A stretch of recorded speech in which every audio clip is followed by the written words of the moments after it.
tell us about the history of monotheism, right?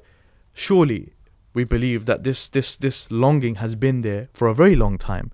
And as Muslims, we believe the fitrah part of it is to believe in one God.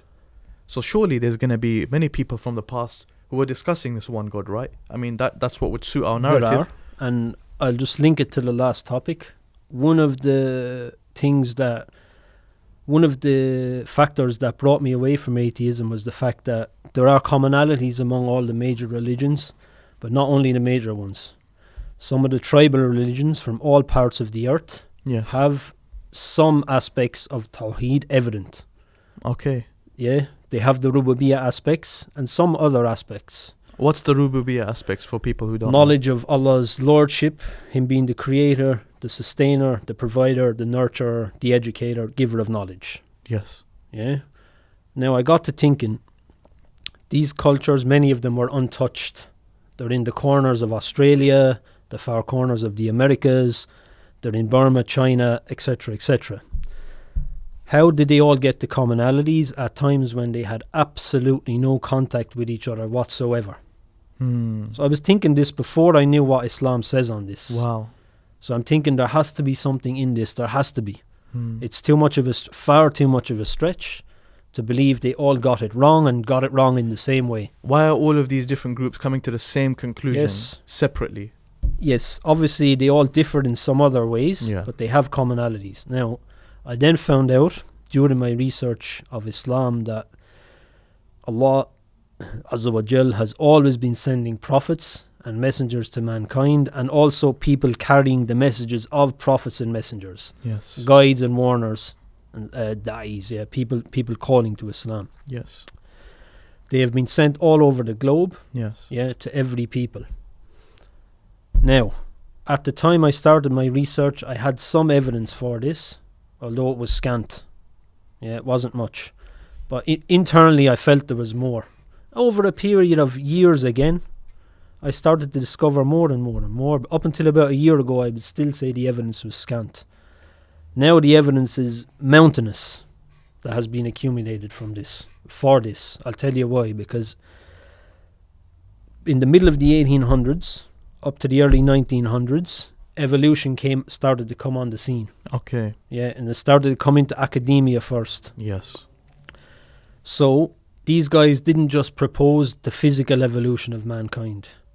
It was the evolution of his mental faculties. So when mankind was a dumb ape, his morals were on the same low level, his intellect was on the same low level, his religious understanding was on the same low level. Yeah. They basically said, and this is not from evidence, this is all from theory, from dhann, speculation, that mankind started out as animists. Animus coming from the Latin word anima or animus, which means soul. This is how silly this is, but these are the foundations of these theories, They said because mankind couldn't understand dreaming, and death, because he could see when he's in the dreaming state. He has experiences when he's in the dreaming state, but he knew his body wasn't there. Okay. He was lying in bed, and he saw the people of his tribe die around him.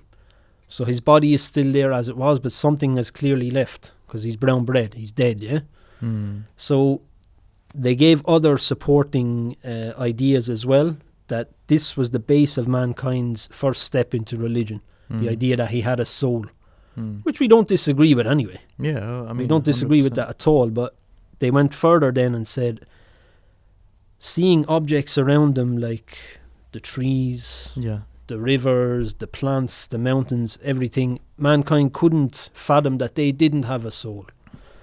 So they put souls into all these objects as well, right? And into the stars and into the sky and everything.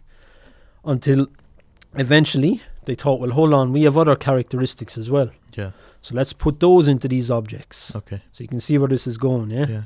So they personified them. Eventually, over time, as these myths got passed, they became personalities, then they became gods.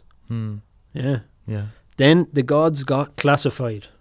Some had particular duties and particular powers that the others didn't, then they gave them names, etc., etc., until man kept on improving morally as well, all the way up to monotheism. And they said what we would consider a prophet yeah, is just someone who came out and said, listen, my favourite God is better than all of yours. Worship him. Yeah, and he trumps the lot. Yeah. Yeah, and they say this is how monarchies evolved as well.